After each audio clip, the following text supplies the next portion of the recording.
Restez avec votre appel. Tu vas répéter après moi, restez avec votre appel. Restez avec votre appel. Je peux le répéter encore. Restez avec votre appel. Amen. Amen. Alléluia. Amen.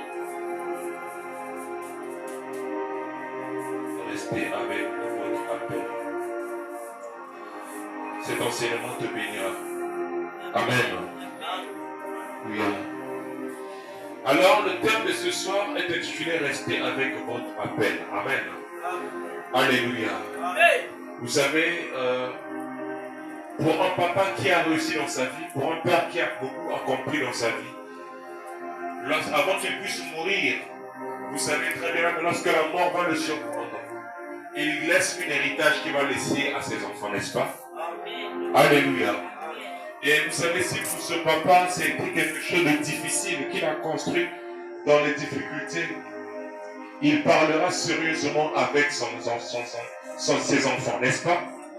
Il va leur dire, je m'en vais, regardez votre héritage, restez avec cela, amen. Gardez cet héritage, amen. Que cet héritage sert de trophée ou encore de trésor. Gardez-la jalousement. Amen, amen. Alléluia. D'abord, sur la terre, vous devez savoir, il n'y a personne qui est juste. Nous sommes tous injustes devant Dieu. Amen. Nous venons avec le péché. Parce que tu sais que naître par relation sexuelle, c'est déjà le péché. Amen. Toute personne qui vient sur la terre naît avec un péché en soi. Tout la Bible nous parle, je suis né dans le péché, naquis dans l'iniquité. Amen. Alléluia.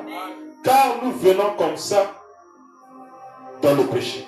Mais il y a une chose de très bien que Dieu nous fait grâce. Nul ne peut venir à Dieu sans que Dieu ne l'attire premièrement. Amen. Qu'est-ce que je veux te faire comprendre? Que les appels de Dieu ne dépendent pas de tes efforts. Les appels ne dépendent pas d'un pasteur. Les appels ne dépendent pas d'un évêque. Les appels ne dépendent pas d'un prophète. Amen, amen.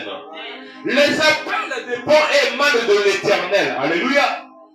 Car, si Dieu ne t'appelle pas, la personne qui t'a appelé en vain. Alléluia. Si Dieu n'est pas au centre de ton appel, sache une chose, que ton appel va cesser. Alléluia.